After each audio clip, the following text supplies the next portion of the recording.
Sparklings. So today I'm going to talk about writing, writer's block, grammar, all that fun, weird, kind of potentially boring or maybe interesting stuff. So I'm an artist, and if you follow my work for at least a little while, you probably have recognized that. I don't call myself an artist lightly because it's all that I do. I spend somewhere between 1 to 12 hours a day drawing for years, and so, 30,000 hours worth of work later, I guess I can draw okay. But I also call myself a writer, but I never mean a writer in the sense of like Neil Gaiman or Stephen King or H.P. Lovecraft or any of my favorite writers that have stuff that is published. I mean it in the sense of I am compelled to write somewhere between once a week, once a month, once every few months, and I usually write in prose poetry, vignettes, short stories, and stuff of that variety because I'm an artist first and I'm a writer second, and it makes it a little bit hard to get something done that is novel length. November was National Novel Writing Month, and I attempted to get some work done on a novel I've been working on for years. I didn't get that far. With any luck, eventually I'll finish it, but it's not an easy process. So what I have done over the years when it comes to writing is I keep 10,000 sketchbooks, notebooks, doodle pages. I leave notes in numerous journals and sketchbooks and things. And it's, of course, more than just for drawing. So I have my main moleskin, and I've been showing my old moleskins in other videos, but I have my moleskin that is in my purse every day. It goes with me everywhere. It goes with me to the grocery store. It goes with me everywhere. Regardless of whether or not I'm going to take it out, it's still in my bag. Because I never know. And then there's other stuff where I just have piles upon piles of sketchbooks. People give them to me. I see pretty new ones that I like and then store on my shelf for 8 years before I ever open them. And that is another artist curse thing. But for example, I will have pages of doodles, and sometimes they'll get messy, and sometimes they'll get really ugly, and sometimes they're just little itty bitty scribbles. This was trying to puzzle out some of the plot point stuff that I wanted to do in the novel. It was not really working all that well, and I ended up moving all the things over to a new journal that my dad gave me. This is apparently from The Frantic Meerkat, which is a mincingmockingbird.com purchase, but this weirdly specific little book basically sums me up. And my dad got it for me for whatever reason, and I started using it to plan out some things for the novel that I may never finish. But someone gave this to me, and then they told me it was Game of Thrones. I'm like, cool, I'm never watching that. But this is just more notes, just bullet pointed notes. Sometimes I use these for planning out what I'm going to do for videos, like my movie videos. I'll write lists because I write lists everywhere. And then some of these paper blanks journals, which look really pretty, are over expensive and then aren't really all that nice of quality, will just have notes. This is from when I took a mythology class in college. And then sometimes when I get on research kicks that I don't intend on sharing, I will just write a bunch of notes about whatever my current research topic is. And then I can end up either using it for writing material or for drawing material or for just an easier way for me to remember things, because I do not have a didactic memory. I have to be able to write something and read something at least once or twice in order to be able to commit something to memory. Unless it's a name, and I can't remember people's names unless I've never met them, which is a babble, I know. But this is just filled with all kinds of stuff. This includes several tarot spreads that I read for myself because I don't read them for other people. And numerous meanings of flowers and a bunch of things about mythology. I've used this for all kinds of things. These are not the only notebooks like this I have. I probably have at least another dozen of them hidden around the apartment. But when it comes to writing, there's only so much advice I can give of someone who doesn't finish a lot of things.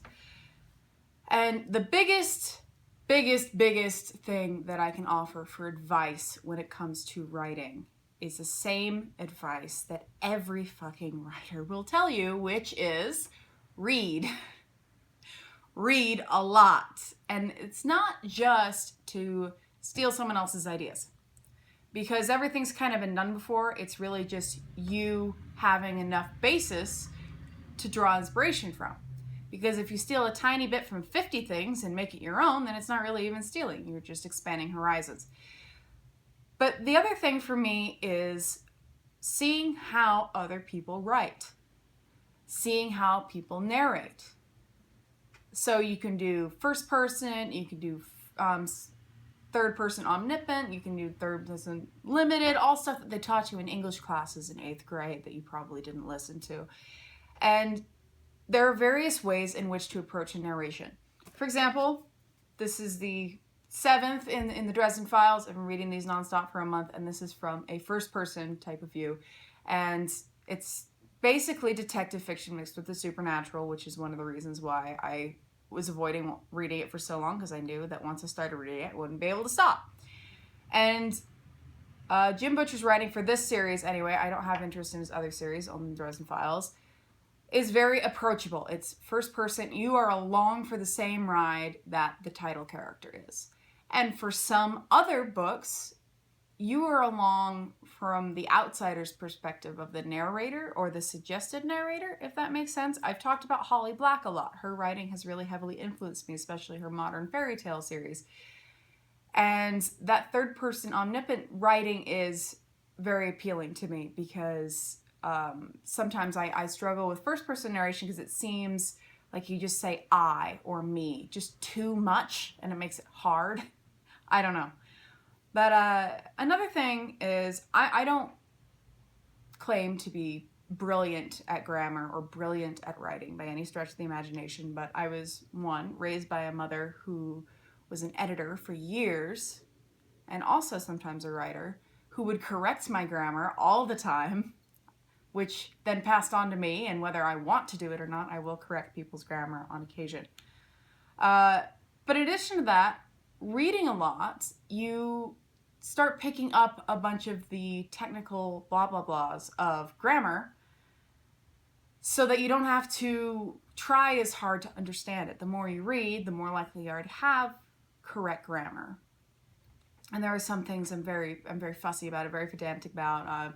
One of the ones my mom taught me was these ones is incorrect. It's just these. You do not have to be repetitive because you've already... Anyway, that's one of the ones that I get crazy over, that and the me versus I, because that one's so easy and people mess it up constantly. But a book that was recommended, someone asked what books I would recommend for improving grammar in writing. And this one was actually recommended by Gothic Charm School, Jillian Ventures, aka Aunt Jilly, which is the Deluxe Transitive Vampire, the Ultimate Handbook of Grammar for the Innocent, the Eager, and the Damned. And she recommended this, and then I found it at a used bookstore like a month later. And while I haven't had the chance to look through it very much, from my understanding, it is a very good piece of reference material. And it's also approachable enough that you might even be inclined to read it just for fun, not just for grammar purposes. So grammar is a very important thing when it comes to writing. It's good to have. It makes your writing easier to devour, I guess. Another big thing for me is, no, I'm not a perfect writer, but I've read enough to understand when something isn't working in my own writing and when other people have asked me to read their writing. And as I was explaining to a friend of mine, when it came to poetic style prose narrative, you don't want to use flowery language all the way through. You want to use the flowery language when it works to your most advantage or something. So focus is important in any sort of writing. Like, you need to figure out when you're focusing on something versus moving to the next point. And so that's how I usually dictate how I write. I will add a lot of detail and a lot of focus on something that's considered important, and then I'll just be like, and we're going over here now for when it isn't important. Same thing with poetry. Poetry is complicated, especially because the very formalized poetry, such as sonnets, is not something I am capable of doing, and usually mine is more freeform, and I'm really glad I took classes about contemporary poets from the 20th century so that I could appreciate it better. Typically, again, similar thing with poetry. If you ever get stuck with your poetry and you think it sucks, read it out loud and use a cadence that makes it work, or so that you can focus on where you're lacking, if that makes any sense. So this is pretty much all I got as far as writing advice goes, which is read so much your eyes bleed, and if not read, then at the very least listen to audiobooks. I can't listen to audiobooks because then I can't focus on anything, but if I read it, then I can focus on everything. I edit while I read sometimes, which is incredibly distracting. But pretty much read a lot, write when it strikes you, be open to advice, and read stuff aloud. Those are pretty much the biggest things that I can offer as far as advice goes when it comes to writing. Like I said, artist first, writer second, so my advice is not infallible, and there are still plenty of other stuff that you can learn from people who are better writers than I am. Till next time, Darklings.